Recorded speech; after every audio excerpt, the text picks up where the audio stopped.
as promised, I have that Steve Morse interview for you guys. So they came here, Deep Purple came here and played the Keller Auditorium on September 10th last month. Fabulous show.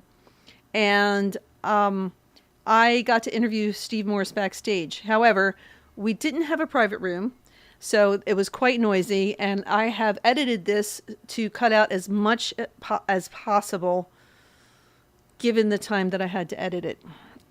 So there's a bit of backstage noise, but I'm sure it will just add to the overall ambiance of the thing. And it's a short interview because, we were all running late, and then they needed to have a band meeting. So it was originally, I guess, about 15 minutes or so, or 20 minutes, but I cut out a lot of there was like pauses and that kind of thing. So this is a short interview. And this is Steve. He's talking about the new Flying Colors album, which just got released. He's also in Flying Colors with Mike Portnoy and Neil Morse, Casey McPherson, and Dave LaRue, of course, on bass. He's also, Dave LaRue also played with the Dregs and with the Steve Morse Band. Fantastic bass player. And they just released their third album called Third Degree. And then he's talking about the Deep Purple tour and then a little bit about his wrist because he's had some wrist problems. Anyway, here is the interview in its entirety with Steve Morse from September 10th.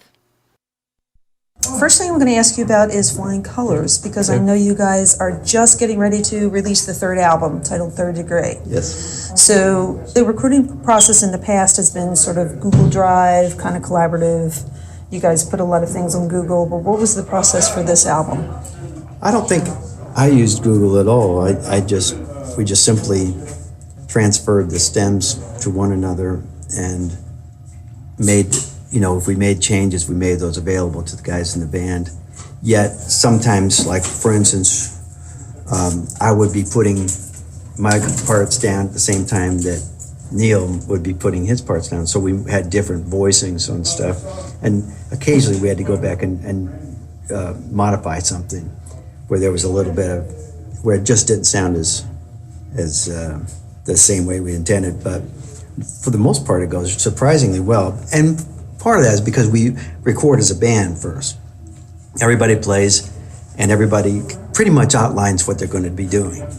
When we go back, usually what changes is the lyrics, the guitar tones, the greater selection of keyboard tones. The bass and drums are very similar, if not, you would have a hard time telling, because those guys, their first takes are always really good. But yeah, the vocals change quite a bit, and the guitar solos are different. Keyboard solos are different. Keyboard sounds, guitar sounds. The album's coming out October 4th. Do you have a favorite on the album or a favorite moment from the recording session? I think the song called Geronimo is my favorite because it's got sort of a weird little chord section that was a little bit controversial with some of the band. I did push that one hard because I thought we should definitely just keep this. It doesn't have to be so serious and dramatic, everything. And so it's just an up tune. It's energetic and it's driven by bass, which I love. Dave LaRue is such a great bass player. Yes, he is. So one of your quotes that I just found, you said, "We just do what makes us smile and sounds good instead of wondering how critics or program directors will like it," which to me that was a real throwback moment. Well, that's almost a definition of my career, really. But Flying Colors keeps the same vision, and and everyone interprets that slightly differently. But I think as a whole, it's all about what's going to fit the song, what's going to fit the piece of music, and it's never about what's going to get played on the radio because we just know there's no way anything could unless they edited it, and even then it's just not going to happen because of the way things are. The commercial radio landscape's very different. Yeah. So the song and video that's already released is More. What are the lyrics about? I was trying to really listen to see what he was saying. I think the theme for the band for Casey was a little dark. He's just been going through a lot with the divorce and everything and facing lots of struggles. And, some of those are heavy, like, So just his personal daughter, stuff. yeah, his daughter having a handicap, and just conjuring this strength to overcome, but more. I think more originally started as sort of a negative, concept, but just like crawl, the lyrics to me sort of mean like you're going to have to bring more to survive. No matter what, we as humans can always summon more than we think. So I choose to interpret it as the positive So more, push ourselves farther. rather than everybody sucks because they want more stuff and they're consumers and stuff. Rather than that. You guys just played Morse Fest. Tell me a little bit about what Morse Fest is about. Well, I actually had never been. It's Neil Morse. Oh, okay. Yeah. So it's I was curious as to which Morse Yeah. actually generated that, so to speak. Okay. It was his sixth one, so he does it every year, and he has a sort of a group that subscribes to his things that he sends to them. It's called the Inner Circle, and so they were a part of it too. But then he makes it open for anybody that wants to come, and it's about music and musicians that are related to him somehow and or aligned with him somehow. He's a contemporary Christian musician too, as well as a prog guy. So I guess he just has a real wide reach of audience. So we're going to switch to Deep Purple now. Okay. You guys just kicked off the North American tour in Riverside, California, and you're ending October 19th in Minneapolis, and you're going in December to Europe. Is this the second leg of the Long Goodbye, or is there going to be yet another leg next year? It's a leg. Oh, it's a leg, okay. It's a centipede, right? Yeah. I think long was meant to be in bold and capitalized, followed by ... So that's what it's turning out to be. So it's not really the last tour. Yeah, we have had some long tours of from albums like when we have 5 years between albums or 6 years, and we have had 6 years of touring between the albums. So we'll see how this one shapes up. I've finally learned to not make any predictions about what this band is capable of or how long they're going to go. As long as there's bionic attachments that you can put on. Modern medicine, right? Yeah. Yeah. That you can put on wheelchairs and corpses, I think we will we'll be around. So the last release was Infinite. Hip Boots almost sounded, rockabilly, and The Surprising was really proggy, and Time for Bedlam was very dark. Do you want to talk about any of those? Or what's your favorite song from the album or your favorite moment? I like Birds of Prey and Surprising and Time for Bedlam. We're doing Time for Bedlam tonight, and so Time for Bedlam is really up. It's and it does move along. It does have like almost proggy instrumental section in the middle, which I like a lot, and it's real challenging. A lot of bite. Yeah, it's a real challenging to play that middle section, and so I like having those kind of moments mixed with a sort of hard rock approach that Deep Purple does. So it's very much down, straight down the alley for all of us. And part of Infinite was doing stuff that we can all relate to deeply in our souls. Not really changing the channel too much from what we were sort of experienced with. Can I ask how your wrist is doing? Oh yeah, sure. It's. I think I'm doing better with it because I've been practicing more and more with not flexing it and picking from my elbow, which is the wrong way to pick, but is my main option. And I have 3 different techniques that I use. One is holding pick like this. One is holding pick with 2 fingers and a thumb, and one is using pick and fingers. All 3 of those involve, striking every note.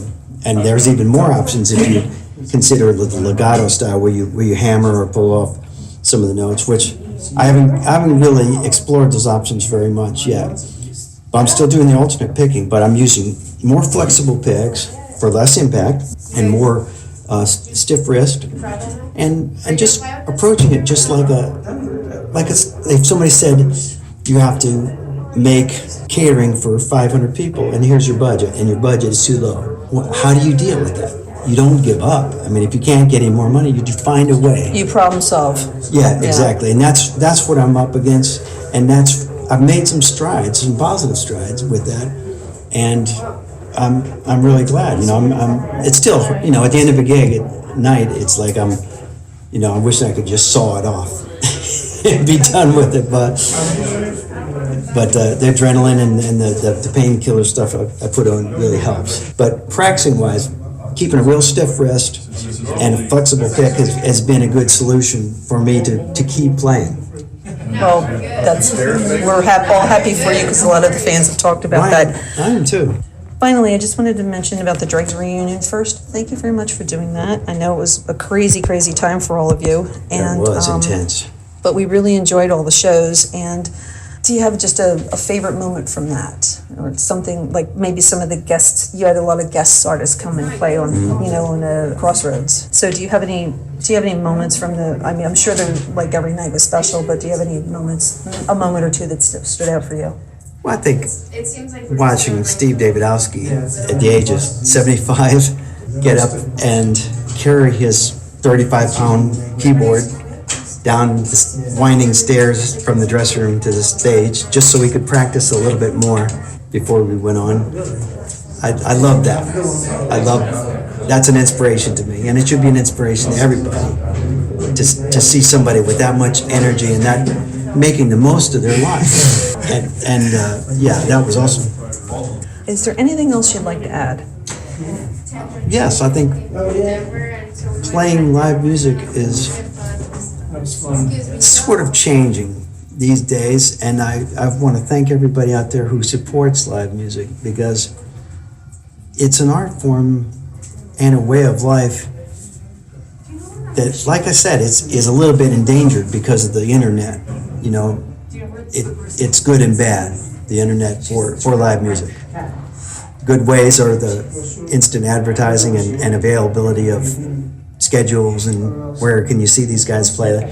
And the bad side is they can't depend on anything from recording in the way of helping the expenses. So I just want to thank the people that take the time and trouble and expense to go to live shows. And it's truly a case of voting. If you don't vote, you won't have a voice, and you may not like what's left, after all the bands have given up.